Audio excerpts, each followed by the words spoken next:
Minha filha. Observando-me relegado às próprias obras, por que não confessar, senti-me sozinho e amedrontei-me. Esforcei-me por gritar, implorando socorro, porém, os músculos não mais me obedeceram. Busquei abrigar-me na prece, mas o poder de coordenação escapava-me. Não conseguiria precisar se eu era um homem a morrer ou um náufrago a debater-se em substância desconhecida, sob extremo nevoeiro. Naquele intraduzível conflito, lembrei mais insistentemente o dever de orar nas circunstâncias mais duras. Rememorei a passagem evangélica em que Jesus acalma a tempestade, perante os companheiros espavoridos, rogando ao céu salvação e piedade.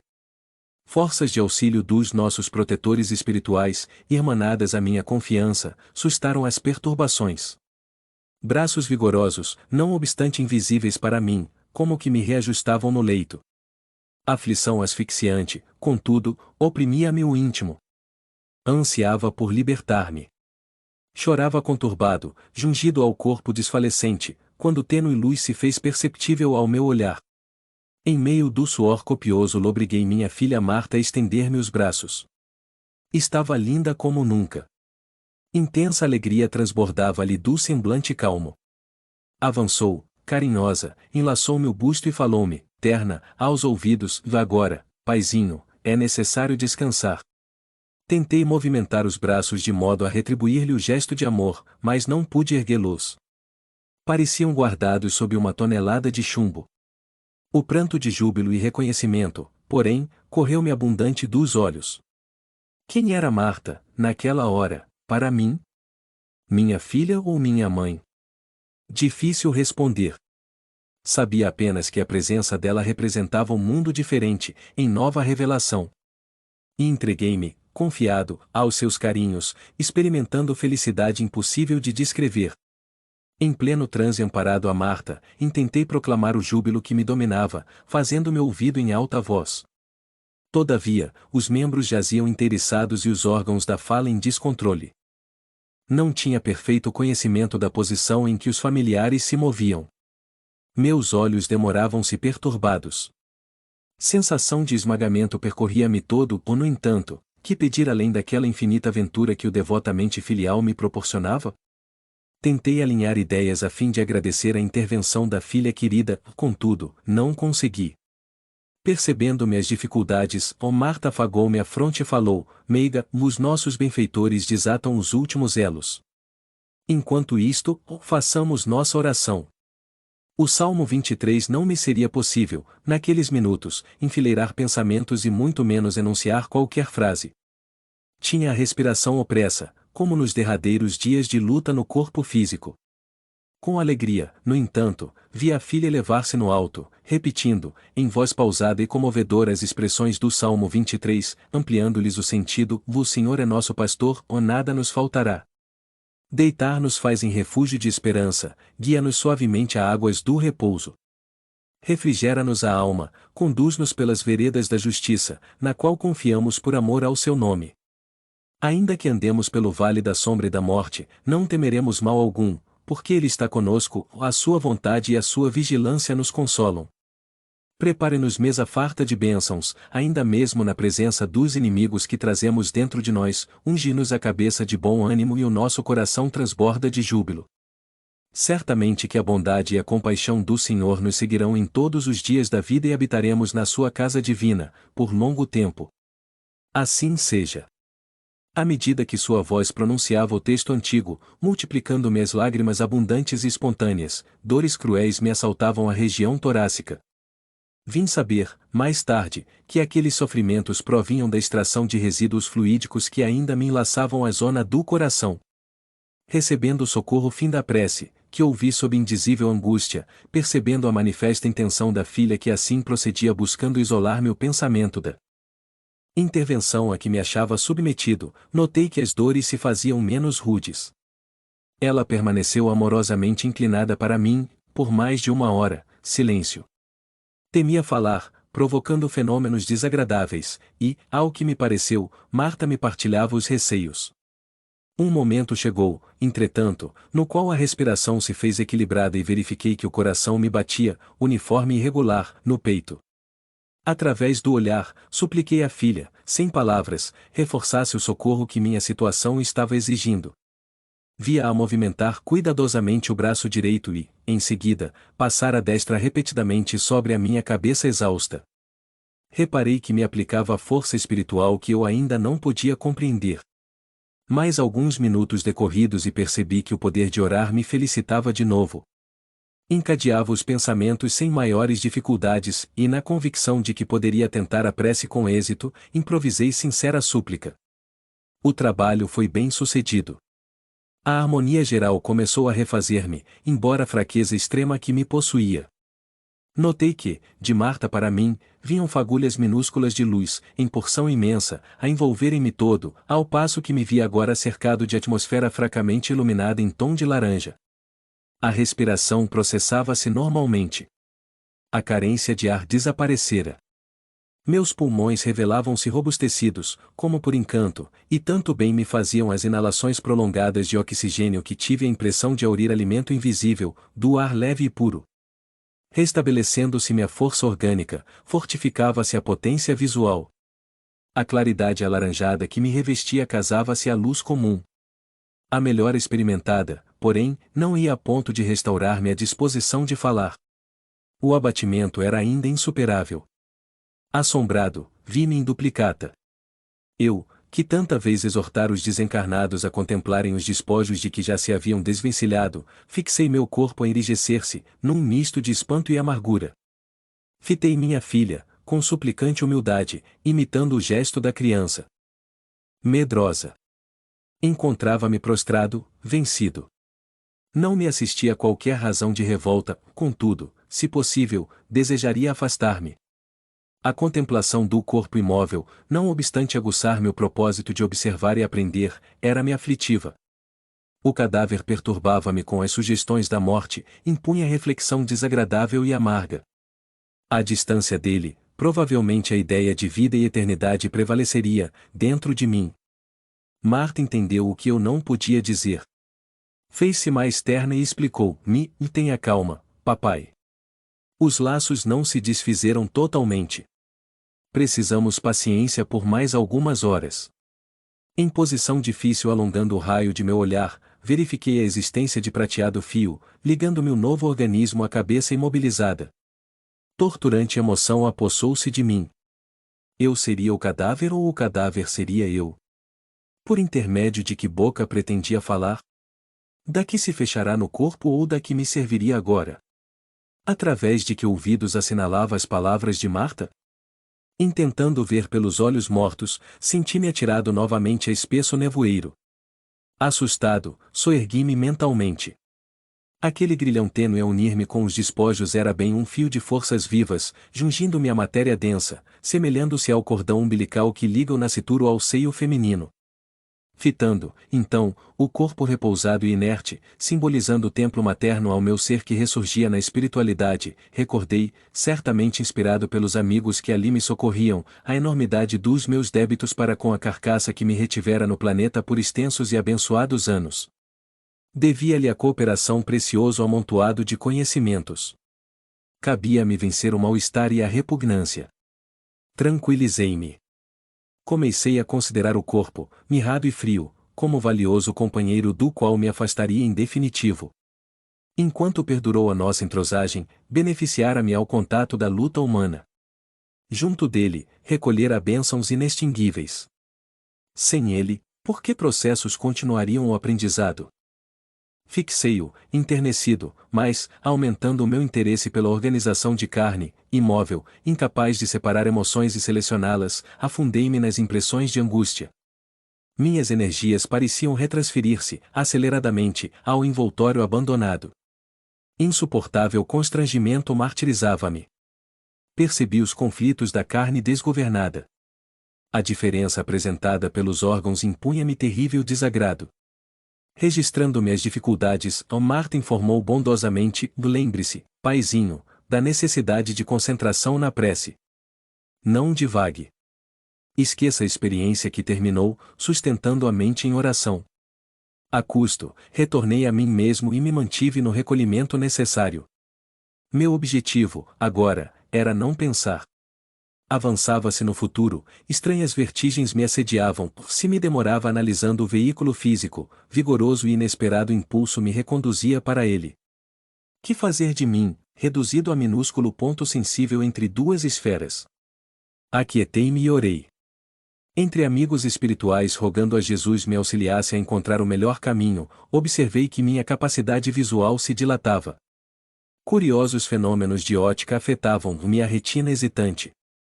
Altera-se minha noção de perspectiva. A imagem do ambiente parecia penetrar-me. Objetos e luzes permaneciam dentro de mim ou jaziam em derredor. Dentro de semelhante indecisão, divisei duas figuras ladeando a filha dedicada.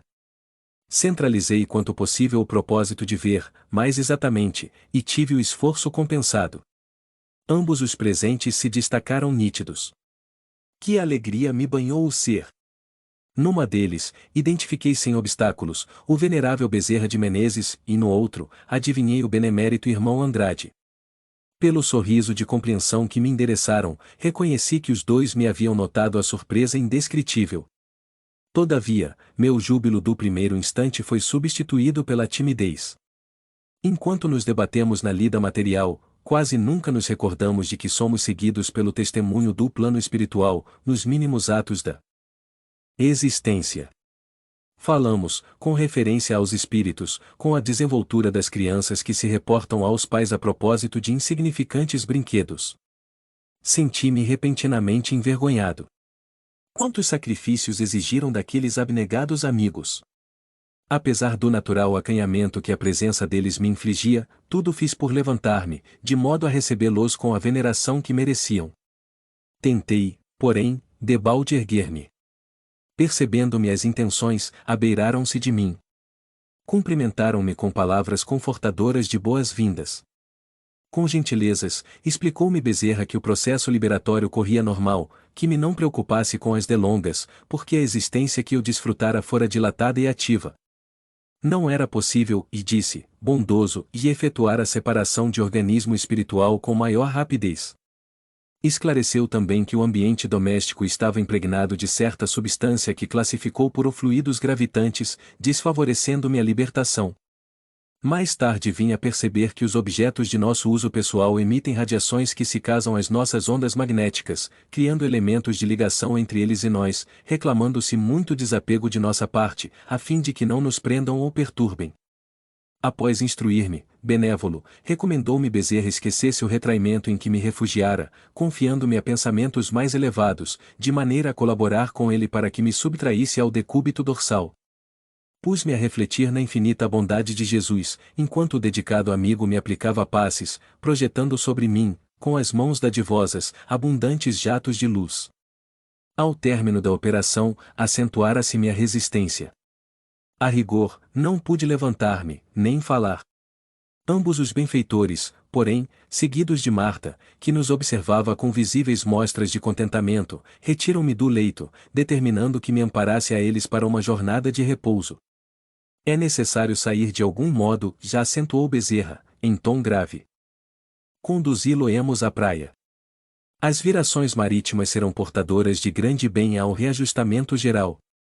Abracei-me aos devotados obreiros da caridade, com esforço, e, não obstante verificar que o derradeiro laço ainda me atava as vísceras em descontrole, afastei-me da zona doméstica, reparando que eu era por eles rapidamente conduzido à beira-mar. Vida nova excursão, embora de alguns passos somente, apesar de realizada com o auxílio de energias alheias, agravou-me o abatimento. Contudo, não perderá o gosto de observar, tamanhas as surpresas que se sucediam. Recordando a ansiedade com que sempre aguardara na terra as descrições do momento da morte, por parte de companheiros que me haviam antecedido, buscava fixar todas as particularidades da situação, na esperança de transmitir notícias aos irmãos da retaguarda. Aquele contato inesperado, com a natureza nos impunha, porém, singular renovação. Os remanescentes das dores físicas desapareciam. A ausência de certas impressões desagradáveis ampliava minha apatia. Achava-me intensamente aliviado, conquanto mais fraco. Repouso breve e irresistível desejo de dormir assaltou-me. Bezerra, Andrade e Marta eram benfeitores e expressavam a vida diversa em que eu penetraria doravante. Com certeza, guardariam 1000 informações preciosas que eu esperava, curioso e feliz, mas, como vencer o sono e pesar-me no cérebro? Extenuado, vacilante, notei que não envergava as mesmas peças que usava habitualmente no leito. Envolvia-me vasto roupão claro, de convalescente. Tentei indagar, e entretanto, a fraqueza dos órgãos vocais prosseguia sem variações. Era preciso aceitar os recursos quais se me ofereciam. Não adiantava qualquer interrogação. Indispensáveis a serenidade e a paciência. Perante o mar, diferençava-se-me a posição orgânica. Aquelas bafagens de ar fresco, que eu recebia encantado, regeneravam-me as forças. Pareciam portadoras de alimento invisível. Inalando-as, permanecia singularmente sustentado, como se houvera sorvido caldo, substancioso. Marta, agora sentada, oferece-me o regaço acolhedor, acariciando-me a fronte. Notei que o irmão Andrade comentava as virtudes do mar no reerguimento das energias do perispírito. Referia-se a casos repetidos de socorro a irmãos recém-desencarnados, conduzidos com êxito à frente das águas. Desenvolvi o máximo esforço para registrar-lhe as impressões, quando o benemérito amigo me dirigiu a palavra, cuidadoso, aconselhando-me o sono pacífico e restaurador. Não deveria reagir contra o repouso, e desse-me, fraternal, e acrescentou que não, convinha sacrificar necessidades da alma à curiosidade, embora nobre. Teria tempo para observar e aprender muito e, pelo menos durante algumas horas, não poderia furtar-me ao descanso imprescindível. Compreendi o alcance do conselho e obedeci. Entreguei-me sem resistência e perdi a noção de espaço e tempo no sono abençoado e reparador.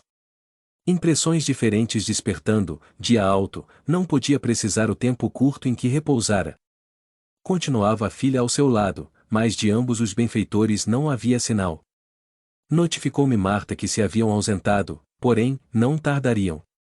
Confiaram-me a ela, enquanto me aquietara, contudo estariam junto de mim, em breves minutos. Sentia-me outro homem.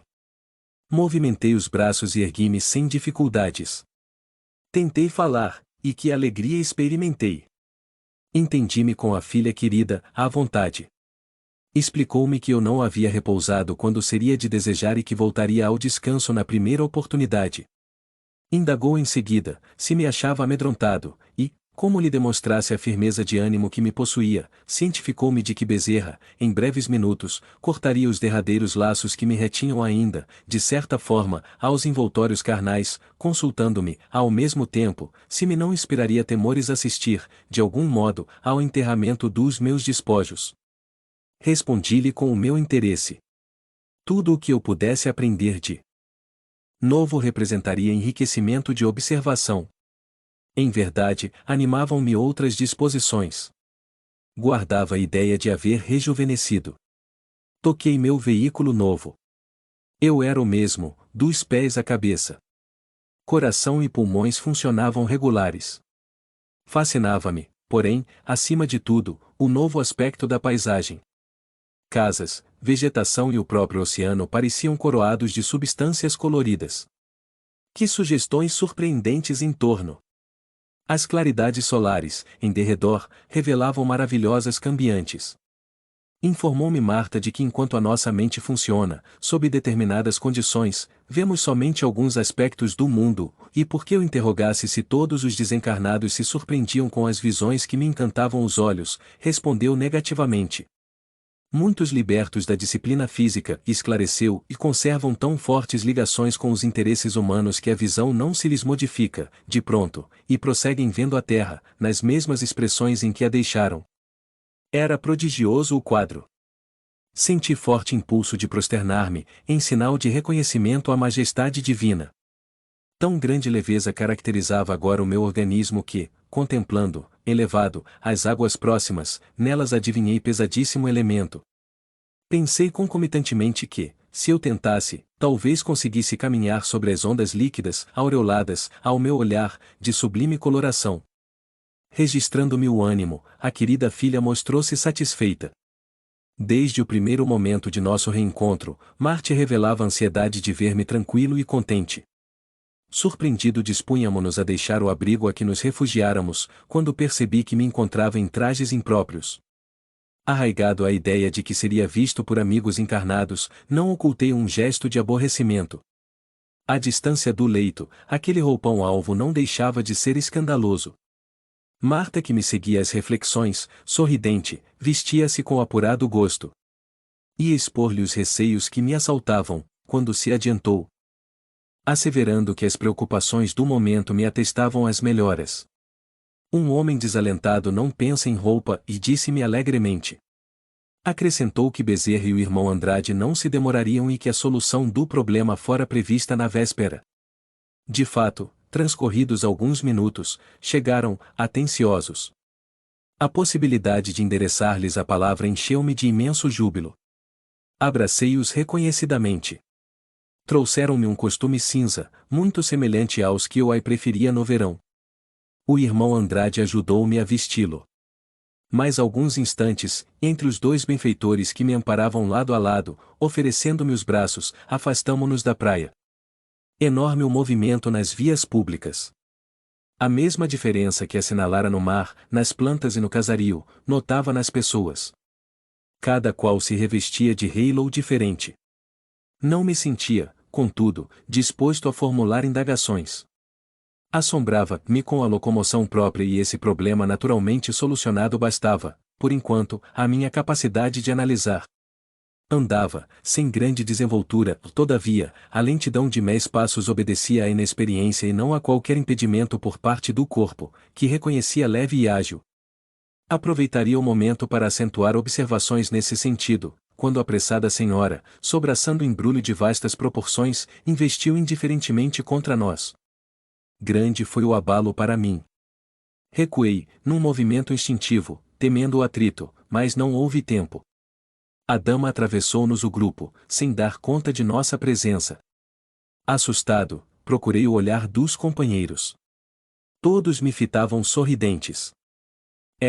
Meu caro Jacob, falou Bezerra, bem-humorado, é o novo plano da matéria, que vibra em graduação diferente.